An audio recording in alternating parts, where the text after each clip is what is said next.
نحمده ونصلي ونسلم على سيدنا ومولانا محمد رسول النبي الكريم الأمين المكين الرؤوف الرحيم أما بعد فأعوذ بالله من الشيطان الرجيم بسم الله الرحمن الرحيم يا أيها الذين آمنوا كتب عليكم الصيام كما كتب على الذين من قبلكم لعلكم تتقون صدق الله مولانا العظيم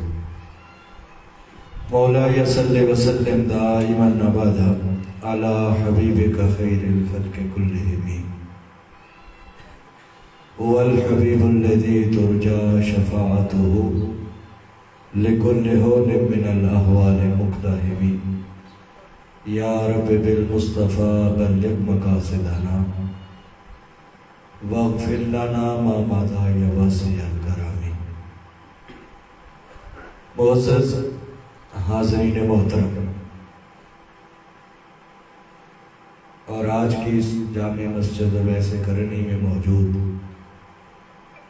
تمام سامعین و ناظرین، اور بطور خاص محترم المقام سر محمد سلیم صاحب جن کی صدارت میں آج کا یہ پروگرام انعقاد پذیر ہے، جن کی کاوشوں سے اس درس فن القرآن کا انعقاد کیا جا رہا ہے۔ اسی طرح آج کے اس درس میں محترم چودھری محمد شفیق طاہر صاحب جو ناظم ہے تحریک منہاج القرآن کوٹلہ عرب علی خان کے، اور اسی طرح محترم راجہ وقاص صاحب اور راجہ عرفان حامد صاحب جن کی کاوشوں سے آج کا یہ درس فن القرآن بھی انعقاد پذیر ہے۔ اور اسی طرح جو اوورآل پورے گجرات کو تحریک منہاج القرآن کے تنظیمی اعتبار سے دیکھ رہے ہیں، محترم المقام راجہ عبدالوحید صاحب، اب تمام احباب جو آج کے اس درس میں شریک ہیں، میں جتنا وقت افطاری تک ہے ہمارے پاس، میں چند باتیں انشاءاللہ العزیز رمضان اور تقوی کے حوالے سے آپ کے سامنے بیان کروں کہ جتنے دن رمضان المبارک کے رہ گئے، ہم ان روزوں کو صحیح معنوں میں گزاریں تاکہ ہم ان روزوں کے ذریعے تقوی کی منزل تک پہنچ سکیں۔ اللہ رب العزت نے قرآن مجید میں جو ارشاد فرمایا، یا ایھا الذین آمنوا، اے ایمان والو، کتب علیکم الصیام، تم پر رمضان کے روزے فرض کیے گئے، کما کتب علی الذین من قبلکم، ایسے ہی فرض کیے گئے جیسے تم سے پہلے لوگوں پہ فرض تھا،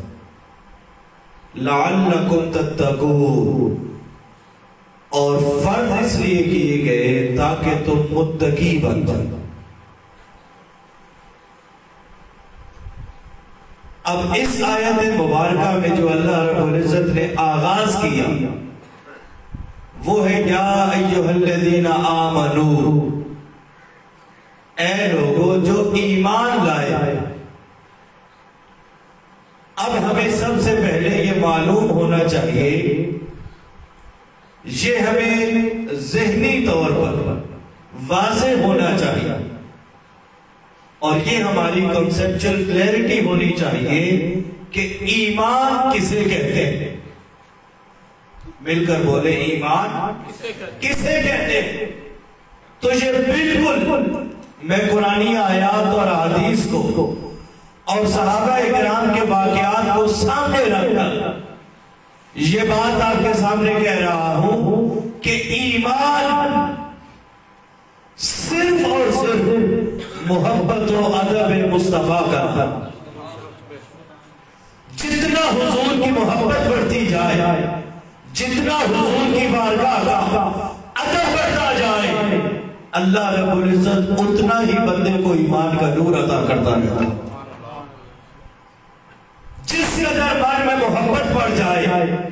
حضور علیہ السلام کی بارگاہ کا ادب بڑھ جائے، بندہ جتنا حضور کی بارگاہ کا محب بن جائے، اور جتنا حضور کی بارگاہ کا بندہ مؤدب بن جائے، اللہ اس کے ایمان کو اتنا ہی نکھار عطا کرتا جاتا۔ یہ بات بالکل ذہن نشین رکھنی ہوگی کہ ایمان صرف نمازیں پڑھنے کا نام نہیں، ایمان صرف روزے رکھنے کا نام نہیں، ایمان صرف حج یا عمرے کر لینے کا نام نہیں۔ یہ ساری چیزیں ایمان لانے کے بعد ہے، یہ ساری چیزیں ایمان لانے کے بعد ہے۔ ایمان کب نصیب ہوتا ہے؟ ایمان تب نصیب ہوتا ہے جب بندہ حضور علیہ السلام کا محب بن جائے اور حضور کی بارگاہ کا ادب کرنے والا، جب بندہ محب بن جائے حضور کی بارگاہ کا اور مؤدب بن جائے حضور کی بارگاہ کا، اللہ اس کو ایمان کی دولت عطا کر دیتا ہے، اور جب ایمان کی دولت اسے مل جاتی ہے پھر رب کہتا ہے اب تمہارے لیے نمازیں بھی ہیں، اب تمہارے لیے روزے اور باقی عبادات بھی ہیں۔ باقی عبادات حضور کی محبت کے بعد ہے، حضور کی محبت ہر عبادت سے پہلے ہے۔ سیدنا عمر فاروق رضی اللہ تعالیٰ عنہ کے نام سے کون واقف ہے کہ میرے آقا کا یہ فرمانا کہ آسمان کے ستارے کم ہیں، عمر کی نیکیوں کی تعداد اس سے بھی زیادہ۔ کبھی میرے آقا فرماتے ہیں کہ اگر میرے بعد لو کان نبی بعدی لکان عمر، حضور فرماتے ہیں کہ اگر میرے بعد کوئی نبی آنا ہوتا تو وہ عمر کی ذات آتی۔ اس قدر بلند درجہ، اس قدر فضیلت ہے۔ سیدنا عمر فاروق کہتے ہیں کہ ایک روز میں بھی تھا اور کچھ اور صحابہ بھی تھے، ہم سارے اکٹھے ہو کر حضور علیہ السلام کے ساتھ پیدل چل رہے تھے۔ تو عمر فاروق کہتے ہیں کہ چلتے چلتے میرے آقا نے میرے ہاتھ کو پکڑ لیا، یعنی آقا علیہ السلام نے حضرت عمر فاروق کے ہاتھ کو پکڑ لیا۔ اب عمر فاروق کہتے ہیں کہ جب حضور نے میرا ہاتھ پکڑ لیا تو میں نے موقع اچھا جانا کہ آج میں حضور کے اتنے قریب ہو گیا، حضور نے آج پیار سے محبت کے ساتھ میرا ہاتھ بھی پکڑ لیا۔ تو عمر فاروق کہتے ہیں میں نے حضور علیہ السلام کو ایک جملہ عرض کیا اور کہا اللہ کے رسول، اس کائنات جو کچھ بھی ہے مجھے اپنی جان کے علاوہ ہر ایک سے بڑھ کر آپ سے محبت ہے۔ جملہ غور سے مجھے اپنی جان کے علاوہ ہر ایک سے بڑھ کر سب سے زیادہ محبت ہے اللہ کے رسول آپ سے۔ حضور علیہ السلام نے جب جملہ سنا تو میرے آقا نے فرمایا عمر ابھی ایمان کمال کو نہیں پہنچا، ابھی ایمان کمال کو نہیں پہنچا، کہ اے عمر دعوے محبت وہ ہم سے کر رہے ہو اور ہمارے ساتھ محبت کا دعویٰ کر کے بھی ابھی بھی اپنی جان تم درمیان میں رکھتے ہو۔ عمر فاروق کہتے ہیں جب حضور کا یہ جملہ سنا تو میں سمجھ گیا کہ ایمان کمال کو کیسے پہنچے گا۔ کہتے ہیں میں نے اس کے بعد اسی چلتے چلتے لمحے میں نے یوں جملہ عرض کیا اللہ کے رسول اب اس کائنات میں جو کچھ ہے عمر کو اپنی جان سے بھی بڑھ کر سب سے زیادہ محبت آپ سے ہے۔ پہلے جملے میں اپنی جان کو درمیان میں رکھا،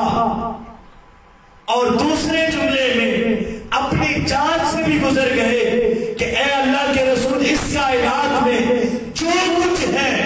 مجھے اپنے والدین سے بڑھ کر، اولاد سے بڑھ کر، مال و دولت سے بڑھ کر، عہدے اور منصب سے بڑھ کر، عزت اور وقار سے بڑھ کر، یہاں تک کہ اللہ کے رسول اپنی جان سے بھی بڑھ کر سب سے زیادہ محبت آپ سے ہے۔ جب یہ جملہ کہا تو حضور نے فرمایا الآن یا عمر، ہاں عمر اب ایمان کمال کو پہنچ گیا۔ اب سادہ سا سوال کہ کیا عمر نے دو جملوں کے درمیان کوئی نماز رہتی تھی جو پڑھ کے آگئے کہ پہلے ایمان کمال کو نہیں پہنچا پھر کمال کو پہنچ گئے؟ کیا کوئی عمر نے روزے رکھ لیے درمیان میں کہ پہلے ایمان کمال کو نہیں تھا پھر کمال کو پہنچ گیا؟ کیا عمر فاروق کوئی طواف کعبہ کر رہے تھے کہ پہلے ایمان کمال کو نہ پہنچا پھر کمال کو پہنچ گیا؟ ارے عمر نے دو جملوں کے درمیان کوئی عبادت نہ کی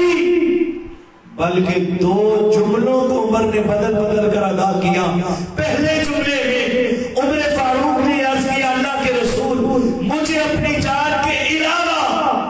ہر ایک سے سب سے بڑھ کر محبت آپ سے ہے، اور دوسرے جملے میں کہا اے اللہ کے رسول اب عمر کی جان بھی پیچھے رہ گئی، ہر ایک سے بڑھ کے سب سے محبت آپ سے ہے۔ ارے جب جان سے بڑھ کر حضور سے محبت ہو گئی تو حضور نے فرمایا عمر اب ایمان کمال کو پہنچ گیا۔ اس لیے میں عرض کر رہا ہوں کہ ایمان صرف اور صرف تاجدار کائنات کی محبت کا نام ہے اور حضور کی بارگاہ کے ادب کا نام، جسے اقبال نے کہا تھا بمصطفیٰ برسا خیش را کہ دی ہماؤ اگر باؤ نہ رسیدی تمام بول حبیث۔ اقبال کہتے ہیں کہ اے بندہ مومن یہ جو تو نماز پڑھتا ہے، روزے رکھتا ہے، عبادات کرتا ہے، اگر حضور کی بارگاہ کی محبت ہوگی تو یہ سب کچھ قبول ہوگا۔ اگر حضور کی بارگاہ کی محبت نہ ہوگی، حضور کی بارگاہ کا ادب نہ ہوگا تو پھر جتنی عبادتیں کرتے جاؤ وہ کبھی بھی قبول نہ ہوگی۔ ہر عبادت اگر قبول ہے تو صرف اس وجہ سے کہ بندہ بارگاہ مصطفیٰ سے محبت کرنے والا ہو اور حضور کی بارگاہ کا ادب کرنے والا۔ اب ایک سادہ سی مثال اور دیتا ہوں۔ ابھی ہم نے نماز عصر ادا کی۔ کون سی نماز ادا کی؟ پھر مل کر بولے کون سی نماز ادا کی؟ اب میرے کیونکہ مسافر کی ہے تو میں نے 2 رکعتیں پڑھی قصر کے طور پر، آپ یہاں کے مقامی ہیں تو آپ نے 4 رکعتیں پڑھی، ایسے ہی ہے۔ اب 4 رکعت پڑھیں گے تو عصر ہے، اور اگر کوئی جوش میں آ جائے، کوئی جذبے میں آ جائے، کوئی محبت میں آ جائے اور یہ کہ نہیں 4 کی جگہ میں 6 پڑھتا ہوں تو بولے اس کی نماز ہو جائے گی؟ پھر بولے حالانکہ 2 رکعتوں میں اس نے قرآن کی تلاوت بھی زیادہ کی، 2 رکعتوں میں اللہ کا ذکر بھی زیادہ کیا، 2 رکعتوں کے رکوعات میں اس نے تسبیحات بھی اضافی پڑھی، 2 رکعت کے سجدوں میں بھی اس نے تسبیحات اضافی پڑھی۔ چاہیے تو یہ تھا کہ 4 کی جگہ 6 پڑھنے سے اسے ثواب زیادہ مل جاتا، لیکن اللہ نے کہا کہ میرے مصطفیٰ نے کیونکہ 4 پڑھی ہے اب قبول اسی کی ہوگی جو 4 ہی پڑھے۔ ارے ہم تو اگر عبادت بھی